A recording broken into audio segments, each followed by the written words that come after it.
Welcome to the first edition of MVP React. In this series, I'm gonna check some new product out, a startup product probably created by a non-technical founder, at least hopefully, I don't know who created them. To create this, I wanted to pick a product that's really in its early stages, like infancy. And I couldn't use a site like Product Hunt, for example, because so many people will validate with their initial users before they launch on Product Hunt or other launch platforms, right? So what I did is that I went on to AngelList and looked for startups there that I really think were at the earliest of the stages. And I picked the first one that I found interesting and that I knew nothing about. So what I'm gonna do now is I'm gonna check their website and I'm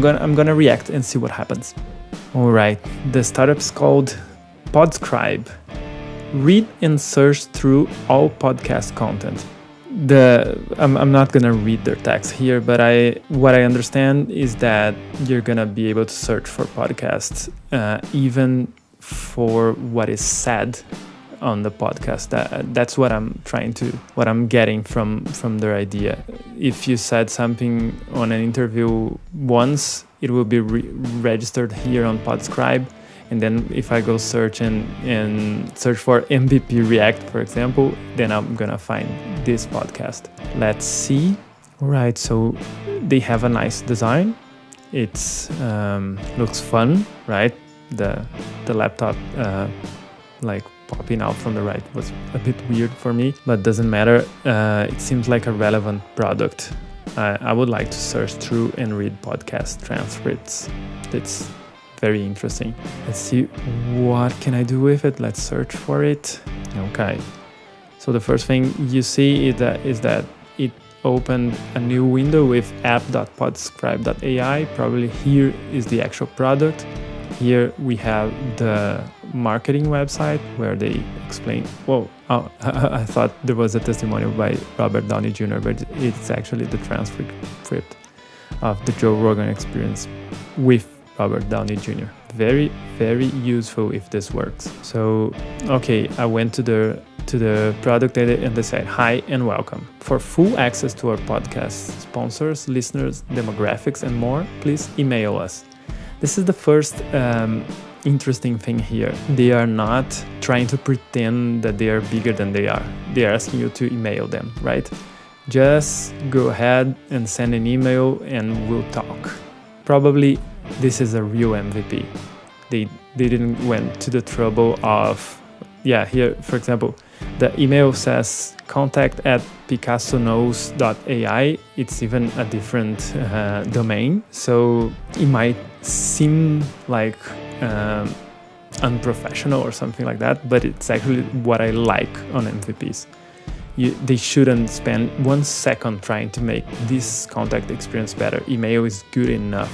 Doesn't matter if the domain is picassoKnows.ai or podscribe.ai. Doesn't matter, really doesn't matter. If I like the product, I'm gonna reach out and I'll probably use this chat here. So anyways, I'm liking this because it seems very simple, but let's cut to the chase and try to search for something. Let me try and remember a podcast. Let's try to search for startups. This Week in Startups audio. They have a bunch of podcasts here. Let's see what happens when I click it. Okay, so they have the list of episodes and what happens if I click here. Okay, there's the description and the transcript. That's wonderful. This means that these guys are actually doing the lean startup as we actually should be doing always or almost always.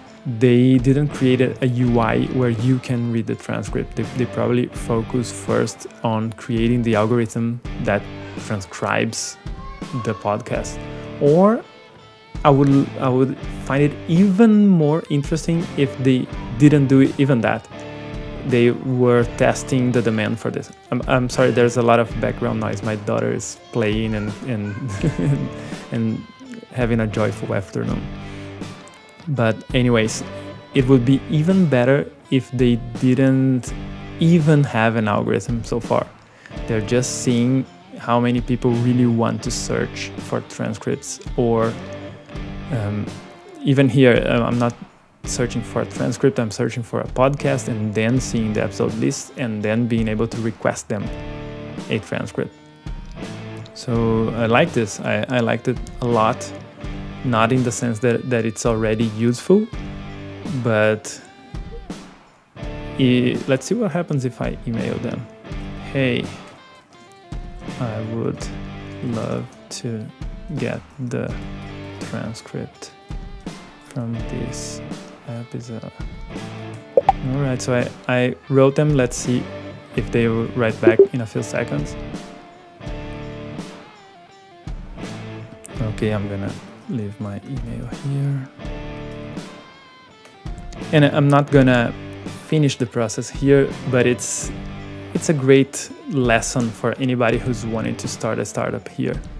Let me come back to the full camera view and then we'll talk.